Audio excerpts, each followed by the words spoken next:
Қайырлы таң, оқушылар. Сенімділік пен сәттілік бізбен бірге. Қазақ тілі сабағының 7-ші сабағын бастаймыз.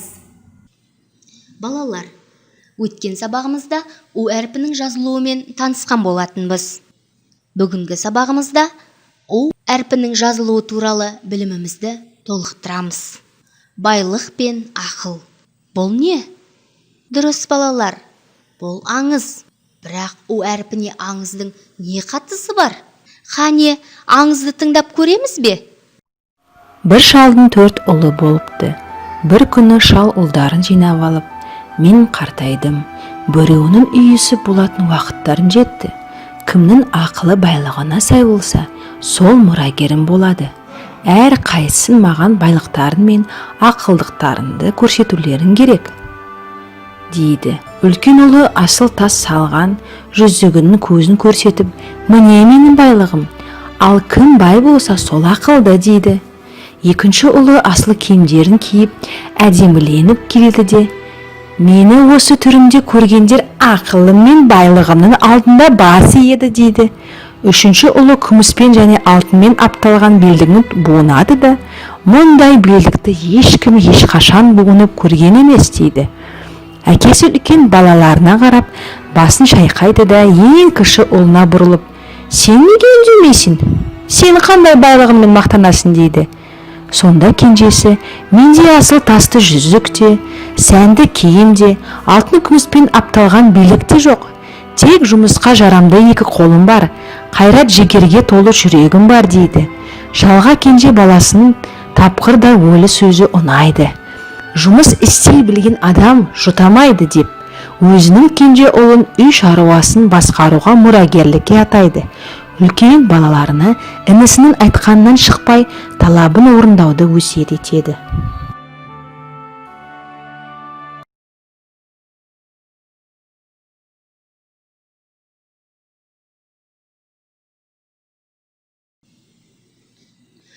Буынып жауабы. Мұндағы У дыбысы туралы не айтар едіңіздер? Буынып дегенде У дауысты дыбыс. Жауабы дегенде У дыбысы дауыссыз дыбыс. Неге олай ойлайсыздар? Оны мына үлгі бойынша дәлелдеп көрейік. Дәлелдеу үлгісі. Буынып сөзінде У дауысты дыбыс. Өйткені ол дауыссыз Б дыбысынан кейін келіп тұр. Жауабы сөзінде У дыбысы дауыссыз дыбыс. Өйткені ол дауысты А дыбысынан кейін келіп тұр. Сонымен У дыбысы қандай дыбыс екен? Дауыстыдан соң және сөз басында дауыстыдан бұрын келген У дыбысы дауыссыз болады. Дауыссыздан соң және сөз басында дауыссыздан бұрын келген У дыбысы дауысты болады. Енді мына өлеңге қарайық. Сыйса көйлек үстінде тоқуменен табылған, сауысқанның тамағы шоқуменен табылған. Өнер білім бәрі де оқуменен табылған. Сіздерге осы өлеңге қатысты жауаптар беріледі. Ал сіздер сұрақтар қойып көріңіздер. Балалар, қалай ойлайсыздар? Қандай сұрақ қоюға болады? Әрине, өлеңнің авторы кім деп сұрақ қояды екенбіз. Екінші, өлеңде киім тоқумен, сауысқанның тамағы шоқумен, өнер білім оқумен табылғаны туралы айтылған. Қандай сұрақ қояр едіңіздер? Әрине, өлеңде не туралы айтылған деген сұрақ қойылады. Жарайсыздар. Сұрақты да қойдық. Енді бұл өлеңде тағы не көріп тұрсыздар? Әрине, қарамен жазылған сөздерді көріп тұрмыз. Тоқуменен, шоқуменен, оқуменен. Енді менен деген қосымшаны алып тастап көріңіздер. Қандай сөздер шықты? Демек, тоқу, оқу, шоқу сөздері шығып тұр. Бұл сөздерге қатысты қандай ережені білеміз? Бәрекелді. Дыбыстарына аяқталған сөздерге у дыбысы қосылса, дыбыстары түсіп қалады. Сонда бұл сөздер қандай сөздерден шыққан? Тоқу сөзіне тоқы және у дыбысы қосылып, тоқу сөзі шығады. Шоқы сөзіне у дыбысын қосып, шоқу сөзі шығады. Оқу, оқы және у дыбысы қосылып, оқу сөзі шығады. Дұрыс айтасыздар, балалар. Тоқы, шоқы, оқы сөздеріне у жалғанған. Бірақ әріптері қайда? Сонда у әріпі жалғанса, алдыңғы дауысты дыбыс түсіп қалады ма? У дыбыстарының алдындағы дауысты дыбыс у болса ше? Ту сөзіне у дыбысын қостық. Туу. Жу сөзіне у дыбысын қостық. Жуу. Қайсысы дұрыс? Дұрыс сөзді қалдырып, дұрыс емесін алып тастайық. Ту сөзіне у сөзін біріктірдік.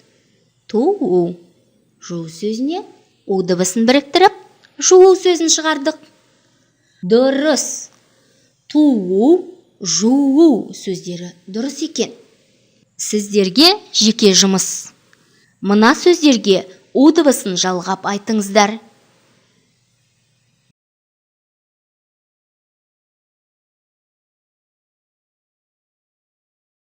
Су, суу. Бу, буу. Қу, қуу. Жау, жауу. Сау, сауу. Сабақтың басында у әрпінің тағы бір емлесімен танысамыз дегенбіз. Осы жұмысқа қарай отырып, қандай ереже құрастыруға болады? У дыбысына аяқталған сөздерге у дыбысы қосылса, екі у қатар жазылады. Енді өзіміз мына сөздерді қатыстырып сөйлем құраймыз. Суу, буу, қуу, жауу, сауу. Балалар, осымен бүгінгі сабағымызды қорытындыласақ. Бүгінгі сабақта мәтіннен у дыбысы бар сөздерді таптық. Сөздердегі у дыбысының дауысты, дауыссыз екенін анықтадық. Дыбыстарынан кейін у дыбысы қосылғанда сөздегі өзгерістерді байқадық. Жауапқа қарай отырып, сұрақ құрастырып көрдік. У дыбысына аяқталған сөздерге у дыбысы қосылғанда өзгеретінін байқадық. Енді балалар, мына нысана арқылы өзімізді бағаласақ. Нысананы сызып көріңіздер. Егер осы 5 талапты да дұрыс орындасаңыз, 5 тұрған жерге 4-еуін дұрыс орындасаңыздар, 4 тұрған тұсқа белгі қойыңыздар. Осылайша әрі қарай жалғастырасыздар. Сонымен бүгінгі сабақта белсенділік таныттық, қызығушылықпен орындадық. У әрпінің емлесі туралы жаңа білім алдық. Өзімізді өзіміз бағаладық.